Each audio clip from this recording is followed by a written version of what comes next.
Hello friends, मैं हूं doctor Abdul मुबीन Mundewadi Ayurvedic clinic से। आज के इस वीडियो में हम बात करेंगे एक बीमारी का जिसका नाम है क्रॉन्स डिजीज। इसके साथ ही अल्सरेटिव कोलाइटिस का भी डिस्क्रिप्शन करेंगे। तो और दोनों लगभग आयुर्वेदिक पॉइंट ऑफ व्यू से कॉमन एक ही माने जाते हैं, जिसको प्रवाहिका कहते हैं। ये हम आगे डिस्कस करेंगे, लेकिन दोनों में कुछ सिमिलैरिटीज भी है, कुछ फर्क भी है। अब क्या है ये डिस्कस करते हैं।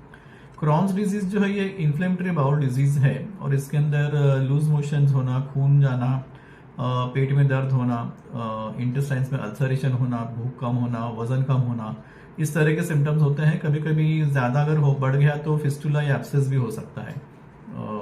ये ज्यादा करके यंग वाइट पेशेंट्स में होता है और अर्बन एरियाज में होता है, या फिर जिसको हिस्ट्री ऑफ स्मोकिंग है उन लोगों को ये ज्यादा करके होता है। अभी इसमें फर्क दोनों में क्या है, क्रॉन्स डिजीज में और अल्सरेटिव कोलाइटिस में। तो क्रॉन्स डिजीज ये पूरे डाइजेस्टिव ट्रैक्ट में कहीं पर भी हो सकता है और ये जो है ये पूरे एंटायर टिश्यू में हो सकता है, यानी पूरा। इसकी वजह से ये फिस्टुला होने के चांसेस ज्यादा रहते हैं।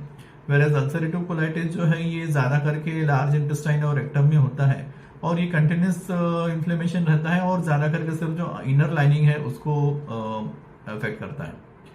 इसमें भी ज्यादा करके क्रॉन्स डिजीज इंडिया में कॉमन नहीं है, लेकिन अल्सरेटिव कोलाइटिस कंपैरेटिवली उससे थोड़ा सा ज्यादा उसका देखने में आता है।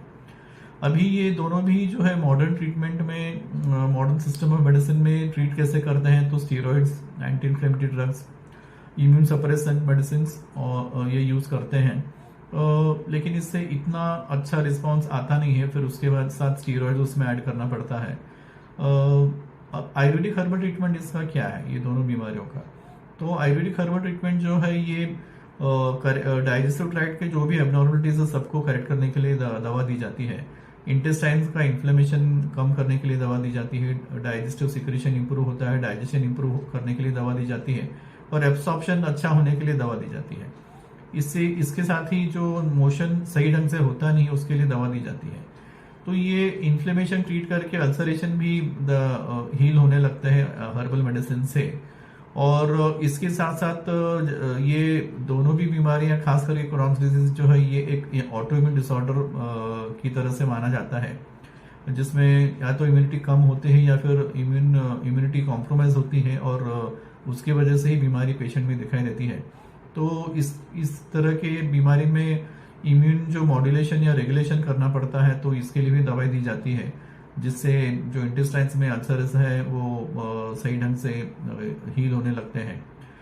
इस बॉडी में जो टॉक्सिन्स बनते हैं वो भी निकल जाते हैं दवा से, और डाइजेशन और एब्सॉर्प्शन जो फूड का है वो सही ढंग से होने लगता है, जिससे पेशेंट्स को में वजन इंक्रीज होने लगता है। यूजुअली अबाउट 6 महीने तक या कभी कभी उससे थोड़ा ज्यादा ट्रीटमेंट लेना पड़ता है।